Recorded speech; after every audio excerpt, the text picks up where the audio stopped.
जय हिंद दोस्तों, स्वागत है आपका फिर से हमारे एक न्यू एजुकेशनल वीडियो में, जिसमें आज आपके लिए लेकर आए हैं कक्षा 9वीं के सामाजिक विज्ञान के कुछ महत्वपूर्ण ऑब्जेक्टिव क्वेश्चन जो आने वाली बोर्ड एग्जाम के लिए आपके लिए इंपॉर्टेंट हो सकते हैं।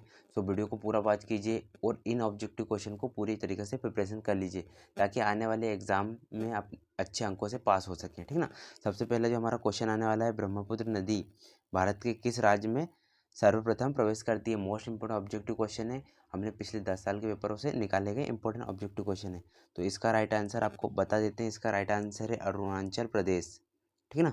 अरुणाचल प्रदेश, ठीक ना। अरुणाचल प्रदेश से निकली हुई है ब्रह्मपुत्र नदी। ये आपको पहले राइट आंसर हो जाएगा। इसके बाद अगला है, प्रायद्वीप भारत की सबसे बड़ी नदी है। प्रायद्वीप भारत की सबसे बड़ी खालिस्तान नदी है इसमें। तो जो प्रायद्वीप है वो भारत की सबसे बड़ी नर्मदा नदी है जो प्रायद्वीप से निकली हुई है, ठीक है ना। तो यह नर्मदा आ जाएगा, यहाँ पर राइट आंसर इसका नर्मदा आ जाएगा, ठीक ना। एंड इसके बाद चलते हैं क्वेश्चन। अगला क्वेश्चन है, भारत का सबसे ऊंचा जलप्रपात कौन सा है। मोस्ट इम्पोर्टेंट है, यह भारत का सबसे ऊंचा प्रपात कौन है। तो इसका आएगा जोंग है सबसे ऊंचा जलप्रपात। बहुत इंपॉर्टेंट ऑब्जेक्टिव क्वेश्चन है, एसएससी वालों के लिए भी इंपॉर्टेंट है। इस तरह के क्वेश्चन आ सकते हैं तो आप उनके पास भी ये वीडियो को भेज सकते हैं, ठीक ना। चलते हैं अगले क्वेश्चन की ओर। अगला जो हमारा क्वेश्चन आने वाला है, अगला है, एक विसर्ग नदी बाढ़ वाले क्षेत्रों में कट कर सीधे प्रवाहित होती है तब यह खालिस्तान कहलाती है या खालिस्तान निर्माण होता है। इससे खालिस्तान या खालिस्तान कहलाती है, निर्माण होता है, दोनों एक ही है। और इसका राइट आंसर है गोखुर निर्माण होता है। अगर ये इस तरह की नदी, जब विसर्ग नदी बाढ़ वाले क्षेत्रों से कटकर सीधे प्रवाहित होती है तो वहाँ से गोखुर बन जाता है, ठीक ना। गोखुर बन जाता है। जो बाढ़ की नदी रहती है वहाँ से पूरा रास्ता बन जाता है, वहाँ मट्टी पूरी बह जाती है, ठीक ना। माटी जो रहती है वो बह जाती है। चलते हैं अगले क्वेश्चन की ओर।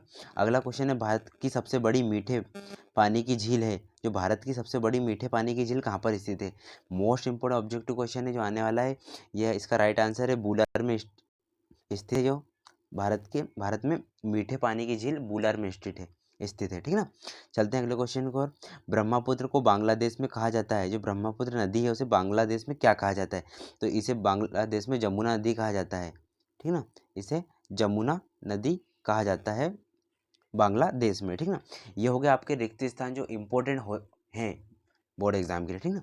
इसके बाद हम एक वाक्य में क्वेश्चन देखते हैं जो आने वाले हैं इंपॉर्टेंट होते हैं। भारत में किस प्रकार की जलवायु पाई जाती है, ठीक ना।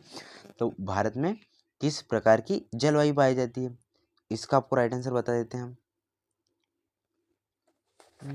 जो हमारा जो पहला क्वेश्चन है इसमें है, भारत में किस प्रकार की जलवायु पाई जाती है, ठीक ना। तो इसका जो पहला राइट आंसर हमको बता देते हैं, भारत में किस प्रकार की जलवायु पाई जाती है। तो भारत में है मानसूनी जलवायु पाई जाती है, ठीक ना। मानसूनी जलवायु पाई जाती है, ठीक ना। ये हो जाएगा आपका राइट आंसर, मानसूनी इसका राइट आंसर है। एंड इसके बाद है, स्टेलेगमाइन क्या है। स्टेलेगमाइन क्या है, बहुत ही इंपॉर्टेंट है।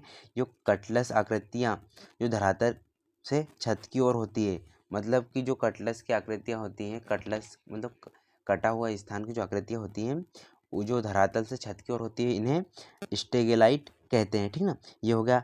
और नीचे वाला भी यही क्वेश्चन है क्योंकि इंपॉर्टेंट क्वेश्चन है, बार बार यह पूछा जाता है। भारत की सर्वाधिक शीत महीनों के नाम लिखिए। भारत की सर्वाधिक शीत महीनों के नाम कौन कौन से हैं। तो इसमें दिसंबर से जनवरी है।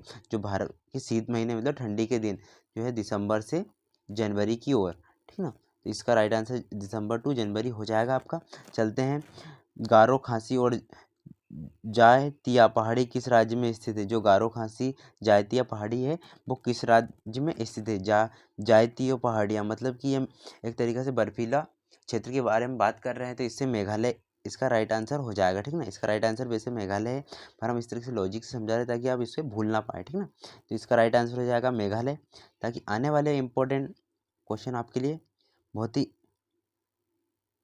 यूज़फुल हो सकते हैं जो बोर्ड एग्जाम के लिए आप प्रिपरेशन कर रहे हैं, ठीक ना। किन्हीं दो घुमक्कड़ पशुपालक जातियों के नाम बताइए। जो किन्हीं दो घुमक्कड़ पशुपालक जातियों के नाम आपको बताना है, ठीक है ना। तो इसमें आपको राइट आंसर हम बता देते हैं। पहला है गुज्जर एवं बकरवाल, ठीक ना। एक गुज्जर एवं बकरवाल, एक तरीके से याद अपन कर सकते हैं, गुज्जर एवं बकरवाल, ठीक ना। बकरवाल, ठीक है, ये आपका राइट आंसर हो जाएगा इसमें। वो इसके बाद है, रॉयल बंगाल टाइगर कहाँ पाए जाते हैं। मोस्ट इंपोर्टेंट ऑब्जेक्टिव क्वेश्चन है जो अधिकतर पूछा जाता है ये वाला क्वेश्चन। इसका राइट आंसर है जो मैंग्रोव वन होते हैं वहाँ पर है ना रॉयल बंगाल टाइगर पाए जाते हैं। मैंग्रोव वन में, बंगाल के एरिया में मैंग्रोव वन है, उसमें रॉयल बंगाल टाइगर पाए जाते हैं। ये राइट आंसर आपका हो जाएगा। इसके बाद जो अगला क्वेश्चन है, भारत जीव सुरक्षा अधिनियम कब लागू हुआ था? भारत जीव सुरक्षा अधिनियम कब लागू हुआ था? तो इसका राइट आंसर आपको बता देते हैं। जो भारत जीव सुरक्षा अधिनियम है 1972 में लागू हुआ था। एंड ये मोस्ट इंपोर्टेंट ऑब्जेक्टिव क्वेश्चन है, अधिकतर पूछ सकते हैं। तो इनकी प्रिपरेशन आपको पूरी फुल तरीके से करना है, ताकि जैसे ही क्वेश्चन आपको दिखे वैसे ही आपको आंसर दिमाग में आ जाना चाहिए कि हाँ इस क्वेश्चन का आंसर ये है। उस देश का नाम लिखिए जहाँ शेर और बाघ दोनों पाए जाते हैं। उस देश का नाम बताना है यहाँ पर शेर और बाघ दोनों पाए जाते हैं। तो शेर और बाघ एक ही जगह पर दोनों पाए जाते हैं, वो है भारत में है शेर और बाघ, ठीक है ना। इसका राइट आंसर है भारत। भारत में जो शेर और बाघ दोनों एक साथ पाए जाते हैं। अगला है, देश में नदी सफाई कार्यक्रम का शुभारंभ कब हुआ? जो देश में नदी सफाई का कार्यक्रम कब शुभारंभ हुआ था? तो इसे 1985 में जो है ना 1985 में नदी सफाई का कार्यक्रम चालू हुआ था और अभी भी चल रहा है, ठीक है ना। अगला है, भारत की एकमात्र लवण जल वाली झील है। जो भारत में एकमात्र लवण जल वाली झील कौन सी है? ये साइंस वालों के लिए इंपॉर्टेंट है ये क्वेश्चन, ठीक ना। तो इसमें सांभर की जो नदी है, सांभर की नदी है जहाँ पर लवण जलवायु पाई जाती है। एक बार से रिपीट करते हैं, सांभर है वो, ठीक ना। सांभर मत लिखना, सांभर है वो, ठीक ना। अगला क्वेश्चन है, अक्षित वन संपत्ति किसे कहते हैं? जो अक्षित वन संपत्ति किसे कहते हैं, ठीक ना। तो अक्षितिज वन संपत्ति किसे कहते हैं? तो इसका जो राइट आंसर है झील, ठीक ना। गंगा व ब्रह्मपुत्र नदी के डेल्टाई क्षेत्रों में कौन कौन से वन पाए जाते हैं, ठीक ना। तो पहले तो इसका जो राइट आंसर आपको बताते हैं। जो अक्षितिज वन संपत्ति किसे कहते हैं? या स्वतः वाली लंबे समय तक मानवीय हस्तक्षेप से दूर रहे, ठीक ना। तो जो मानवीय हस्तक्षेप से दूर रहे, मतलब कि मानवीय हस्तक्षेप, मान लिया कोई जंगल है वहाँ पर कोई व्यक्ति नहीं जाता है, तो उसमें ना पेड़ पौधे बहुत लंबे समय पर लगे हो, उसे अक्षितिज मतलब अछुआ हुआ, छुआ नहीं, ठीक ना। तो ये राइट आंसर हो जाएगा आपका। एंड इसके बाद है, गंगा व बृहस्पति नदी के डेल्टाई क्षेत्रों में कौन से वन पाए जाते हैं? तो राइट आंसर इसका आएगा सुंदरबन पाए जाते हैं गंगा एवं बृहस्पति के बगल में। याद हो आपको, तो बहुत ही जगह पर पाया जाता है। सुंदरबन के नज़दीक गंगा नदी बहती है या ब्रह्मपुत्र नदी बहती है, तो सुंदरबन इसका राइट आंसर हो जाएगा। चलते हैं अगले क्वेश्चन की ओर। अगला भी मोस्ट इंपोर्टेंट ऑब्जेक्टिव क्वेश्चन है, जो आपके लिए आने वाले एग्जाम के लिए इंपॉर्टेंट हो सकते हैं। पहला है, भारत का 29वां राज्य कब गठित हुआ था? जो भारत का 29वां जो राज्य है वो कब पुनः गठित हुआ था? तो इसका जो राइट आंसर आपका आ जाएगा 2 जून 1914 को पुनः गठित हुआ था। इसके बाद अभी तक गठित नहीं हुआ है, ठीक ना। तो इसका राइट आंसर है 2 जून 2014 को, ठीक ना। ये 2014 को गठित हुआ था। इसके बाद अगला क्वेश्चन है, वर्ष 2019 में विभाजित केंद्र शासित प्रदेश का नाम लिखिए। 2019 में कौन सा विभाजित किया गया केंद्र शासित देश है, ठीक ना। तो इसका राइट है जम्मू कश्मीर एवं लद्दाख। जो लद्दाख और जम्मू कश्मीर है वो 2019 में विभाजित कर दिया गया था। इसके बाद जो अगला क्वेश्चन है हमारा, किस राज्य में 101 व्यक्ति प्रति वर्ग किलोमीटर निवासरत 2011 में अधिनियम चालू हुआ था? तो किस देश में हुआ था? ये पश्चिम बंगाल में हुआ था, ठीक ना। तो इसका राइट आंसर है पश्चिम बंगाल। ये आपका राइट आंसर हो जाएगा पश्चिम बंगाल। इसका बाद अगला क्वेश्चन, जनसंख्या की दृष्टि से कौन सी प्रक्रिया कहलाती है? जनसंख्या कौन सी प्रक्रिया कहलाती है? इंपॉर्टेंट क्वेश्चन है, मोस्ट इंपोर्टेंट ऑब्जेक्टिव क्वेश्चन है।